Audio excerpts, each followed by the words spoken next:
नमस्कार दोस्तों। अच्छे अच्छे महलों में भी एक दिन कबूतर अपना घोंसला बना लेते हैं। इसी पर आधारित है हमारी आज की कहानी। राधे श्याम जी के दोनों बेटों में जायदाद और ज़मीन का बंटवारा चल रहा था। एक 6 बेडरूम के घर को लेकर विवाद गहराता जा रहा था। एक दिन दोनों भाई मरने मारने पर उतारू हो चले तो पिताजी जोर से हंसने लगे और हंसते हुए बोले। पिताजी को हंसता देखकर दोनों भाई लड़ाई को भूल गए। पिताजी से हंसी का कारण पूछा। पिताजी ने कहा, इस छोटे से ज़मीन के टुकड़े के लिए क्यों इतना लड़ रही हो? छोड़ो इसे, आओ मेरे साथ, एक अनमोल खजाना दिखाता हूँ मैं तुम्हें। राधे श्याम जी और दोनों बेटे अनिल और अजय उनके साथ रवाना हुए। पिताजी ने कहा, देखो, यदि तुम आपस में लड़ते रहे और लड़ झगड़ कर ही गाँव चलना है तो फिर मैं उस खजाने तक तुम्हें नहीं लेकर जाऊंगा और बीच रास्ते से ही लौटकर वापस आ जाऊंगा। इस पर दोनों भाइयों ने खजाने के चक्कर में समझौता किया कि आपस में हम नहीं लड़ेंगे, कुछ भी हो जाए लड़ेंगे नहीं, प्रेम से यात्रा पे चलेंगे। गांव जाने के लिए एक बस मिली पर सीट 2 ही मिली। अब पिताजी के साथ थोड़ी देर के लिए अनिल बैठता तो थोड़ी देर के लिए अजय। चलते चलते लगभग 10 घंटे का सफ़र तय किया, तब जाकर कहीं गांव आया। राधे श्याम दोनों बेटों को लेकर एक बहुत बड़ी हवेली पर गए। हवेली चारों तरफ से सुनसान थी। राधे श्याम जी ने देखा कि हवेली में जगह जगह कबूतरों ने अपना घोंसला बना रखा है, तो राधे श्याम जी वहीं बैठकर रोने लगे। बेटों ने पूछा, क्या हुआ पिताजी, आप क्यों रो रहे हैं? रोते हुए राधे श्याम जी ने कहा, ज़रा ध्यान से देखो इस घर को, कुछ याद आया? ज़रा याद करो वो बचपन जो तुमने यहाँ बिताया था। तुम्हें याद है बच्चों की, इसी हवेली के लिए मैंने अपने बड़े भाई से बहुत लड़ाई की थी।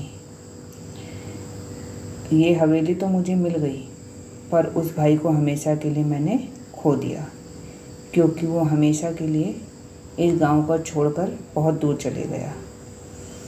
और फिर वक्त बदला, एक दिन हमें भी ये हवेली छोड़कर शहर जाना पड़ा। अच्छा, तुम मुझे ये बताओ बेटा कि जिस सीट पर हम बैठकर आए थे, क्या वो बस की सीट हमें मिल गई? क्या वो हमारी हो गई?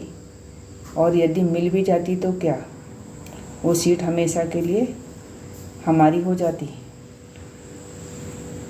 क्या उस सीट पर हमारे सिवा कोई और नहीं बैठ सकता? दोनों बेटों ने एक साथ कहा कि ऐसा कैसे हो सकता है पिताजी, बस की यात्रा तो चलती रहती है और उस सीट पर सवारियां भी बदलती रहती हैं। पहले हम बैठे थे, आज कोई और बैठा होगा, कल कोई और बैठा रहा होगा और पता नहीं कल कोई और बैठेगा। और वैसे भी उस सीट में क्या धरा है जो थोड़ी देर के लिए हमारी है? यह सुन राधे श्याम जी ने कहा कि यही तो मैं तुम्हें समझा रहा हूँ, जो थोड़ी देर के लिए तुम्हारा था, तुमसे पहले उसका मालिक कोई और था और कल कोई और होगा। बस बेटा, एक बात ध्यान रखना कि इस थोड़ी देर के लिए कहीं तुम अपने अनमोल रिश्तों की आहुति ना दे देना। जिस प्रकार एक बार मैंने जायदाद के लालच में आकर इस हवेली को अपने भाई से लड़ झगड़ कर लिया था, भाई तो दूर चले गया और रिश्ता भी दूर हो गया। क्योंकि बेटा, अच्छे अच्छे महलों में भी कबूतर अपना घर बना लेते हैं, इसलिए कभी भी लालच में नहीं आना जायदाद के। घनश्याम जी ने कहा, मुझे यही कहना था, बस कि उस सीट को याद कर लेना जिसकी रोज़ सवारियां बदलती रहती हैं। उस सीट के खातिर अनमोल रिश्तों की आहुति ना दे देना। जिस तरह से बस की यात्रा में तालमेल बिठाया जा सकता है, वैसे ही जीवन की यात्रा में भी तालमेल बिठाते रहना और हमेशा एक साथ रहना। राधे श्याम जी की बातें दोनों बेटों की समझ में आ गई थी और उन्होंने पिताजी से माफ़ी मांगी। बोले, अब हम कभी नहीं लड़ेंगे। इस कहानी से हमें यह शिक्षा मिलती है, ऐश्वर्य, धन, संपदा हमारे पास है, वो सब कुछ बस थोड़ी देर के लिए ही है।